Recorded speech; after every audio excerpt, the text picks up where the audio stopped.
Hello everyone, welcome back to another video. Last time we left off with the Tsunade retrieval arc and Naruto doing a prank, I'm pretty sure. And yeah, getting Jiraiya in trouble. So this time we're gonna do what would typically take place during this time would be the Sasuke retrieval arc, but that's not gonna happen. In fact, I've been thinking, and I'm not really sure if the entire Naruto going to train with Jiraiya thing would happen. Because the main reason he did that in canon was to get strong enough to bring Sasuke back. So, yeah. Anyway, so let's get right into it. So this will be a training episode, basically. And, yeah.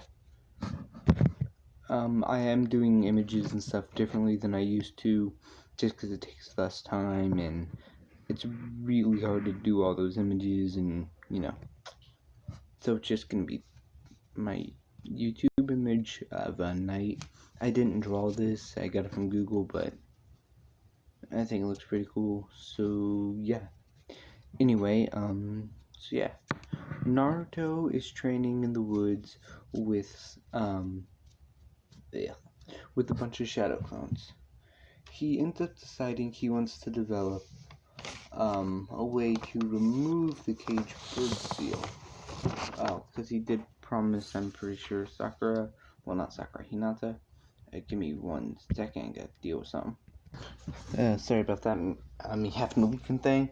But yeah, where we left off, Naruto was training in the woods to find a way to remove the cage bird seal for Hinata. So he asks, around to see who knows the most about seals. He finds out that Jiraiya is known as the Master of Seals, so he decides to ask him if he knows anything. So Jiraiya explains that, he knows a decent bit about sealing and removing them, but not particularly bird seal. He would have to get that information from the Hyuga clan. Naruto decides to go check something before he just walks in there. He goes to the Hyuga clan and he says he's going to see Hinata and Neji, and he ends up seeing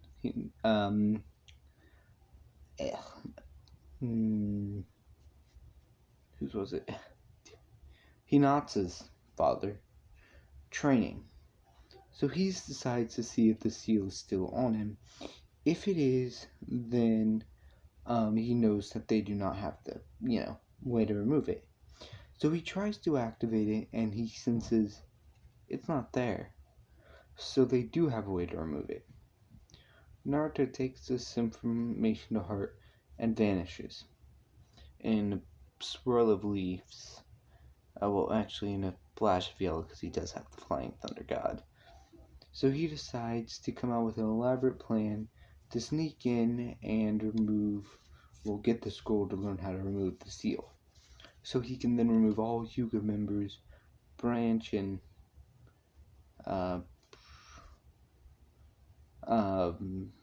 Branch family seals. So he sneaks in late at night, but unlucky for him, one Hyuga does see him. Who is this Hyuga? Himawari? No, Hanabi. Hanabi sees him. He says, what will it take to keep you silent? She says, what are you planning on doing? Naruto explains that he's going to remove all the cage bird seals on every member of the Hyuga clan. Hanabi says, I thought that was impossible. Naruto says, well, me and your father were sparring a while back. Do you remember how I put the cage bird seal on him?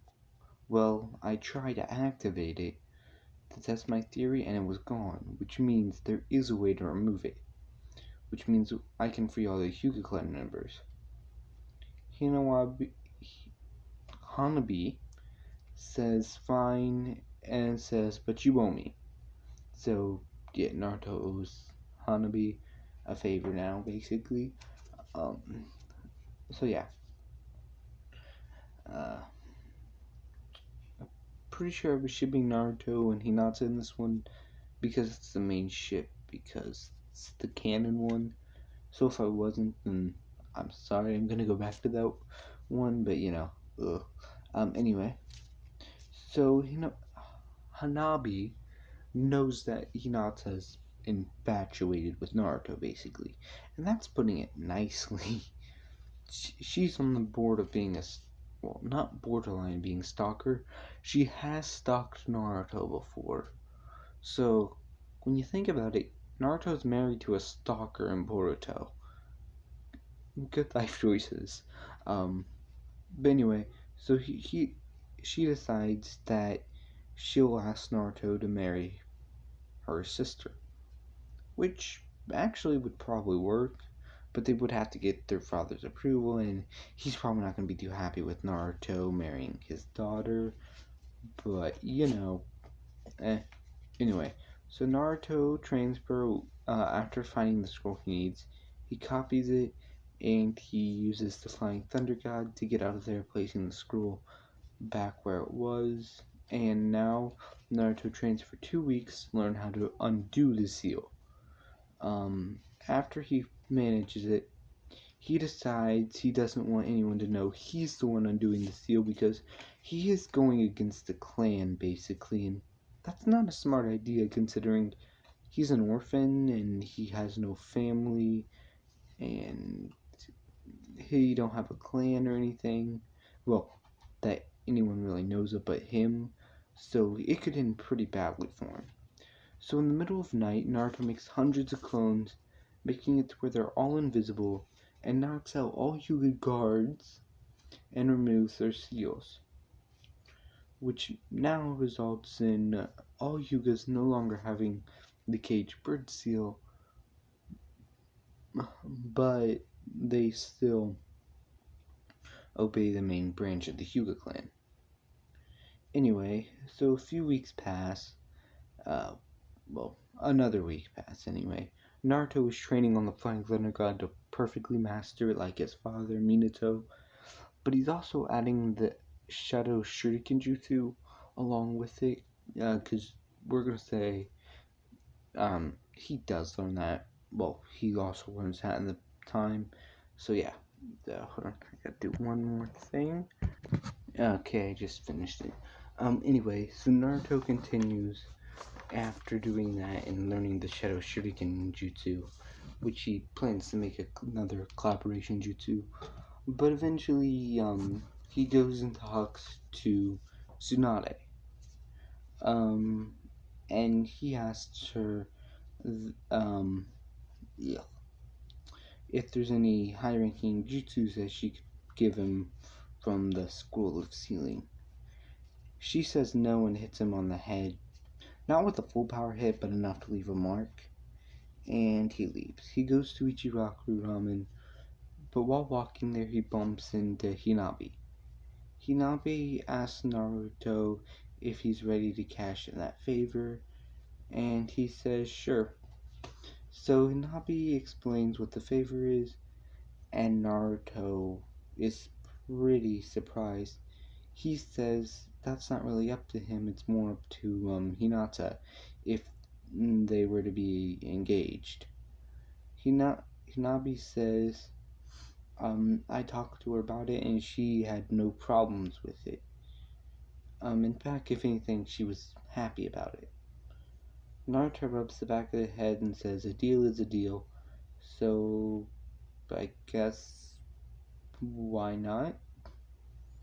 So Hinabi says, go to this part in the forest at this time, and she says Hinata will be there waiting for you. Naruto says okay, and he quickly makes a clone to go mark the area with the Flying Thunder God, Kunai, because he can just teleport there afterwards, so yeah. Anyway, so after he does that, he goes and gets ramen, and after an hour passes, he goes to the spot where he was told to a few minutes early, and him and Hinata end up having having an interaction, And Naruto asks if she's really okay with him being engaged. Hinata says yes, and Naruto says um, that it's fine with him. And so yeah, now those two are basically properly engaged as soon as they can convince Hinata's father. So they go to the Hyuga compound and they talk to Hiyashi. Um, they then explain how they're technically engaged, but they need your blessing, yada yada. And Hiyashi refuses to give it because not only is Naruto the demon brat, but he also humiliated him. And Naruto says, if you want, we can have another fight, and if I win, you have to agree to it. Hiyashi says, no, mainly because he doesn't want to get humiliated again, especially since he's assuming Naruto's stronger.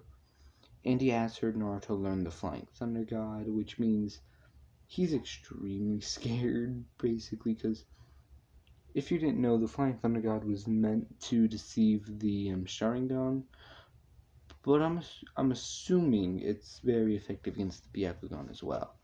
So yeah. Anyway, Naruto ends up talking, and they come to an arrangement. Naruto says that having a Jinchuriki on the side of your clan would probably give you extra support in village meetings and stuff like that. And he does plan to become Hokage. Not to mention he's the student of a legendary Sannin, and he's pretty good friends with the current Hokage. So after a while, they agree for Naruto to basically be engaged to Hinata, and they set a wedding for when they're both 18 because it wouldn't make sense for them to get married right now. So yeah. Anyway, Hinata and Naruto do start spending more time together. Around the end of the episode, I might do a small filler for their date. Um, so yeah. Anyway, but main part of this episode will be Naruto training to master KCM because he can't handle up to 4 tails Kurama's chakra. That was a while back though, so we're gonna say he's up to 5 tails. So his goal for now is to get to at least 8 tails, which is pretty big, but he thinks he can do it with shadow clones. So he makes thousands of shadow clones, and they all do intense training. And after 1 month, with a few breaks for in between for a date with him and Hinata, he eventually learns how to tap into the 8th tail cloak, which means he's significantly stronger than he would be in canon, and he's on the edge of becoming a perfect Jinchuriki. So yeah. Now, 2 ways we can do this. Before Naruto's prank, before Naruto's date with Hinata, he decides it's been a while since he pulls a prank, and he does frog summoning in the girl's bath, but it's not any normal frog. It's around the size of a human, so it scares a bunch of them, and, he's laughing, yada yada. Now for the date with him and Hinata. Oh, and if you plan to leave right now, just skip towards the end. Like, the next part would take a minute at most, so yeah, because there's something important I need to say in the end. So yeah. Anyway, Naruto and Hinata's date. They're going camping for a day. Well, for the remainder of the day. And they're packing up in the morning. So they go to a hill, and they have a campfire and s'mores. Hinata asks Naruto why he agreed to be engaged with her. Naruto says he's always thought she was pretty cute, while blushing a little bit, and he always thought she was a pretty nice person. A bit weird, but all around a pretty good person, and he wouldn't mind being engaged with someone like her. uh, and he asked her why she uh, wouldn't mind being engaged with him. Hinata explains that when they were little, you saved me from a bunch of bullies, and you always trained so hard to prove everyone wrong and to get respect. So Naruto, hearing this, gives her a kiss on the forehead, and she passes out. Yeah. Anyway, so that's it for the date. Sorry for the pretty short episode, but first of all, tell me if you'd prefer me doing it the other way, because the other way I have more of a set storyline in mind, but this way I'm just going off the top of my head. So yeah, this episode is, I wouldn't say filler, but it has a decent bit of progress in it. Yeah, so yeah. Anyway, for the thing I was gonna talk to you about, do you guys want me to do different kinds of what ifs? Like, what if Deku or Izuku Midoriya, My Hero what if, a few Dragon Ball, which I know pretty much a lot about Dragon Ball. Haven't watched all the Tournament of Power, and I'd have to watch season 4 of My Hero, because yeah, I'm not those type of people who watch most of the series but quit near when a new season comes out. I'm just that type of person, but I can go and watch that, and I have pretty good memory when it comes to movies. So yeah, but for now, I hope you all enjoyed, and comment in the description what you want me to do, if you want me to go back how I was doing the images, if you want me to do different types of what ifs, and yeah.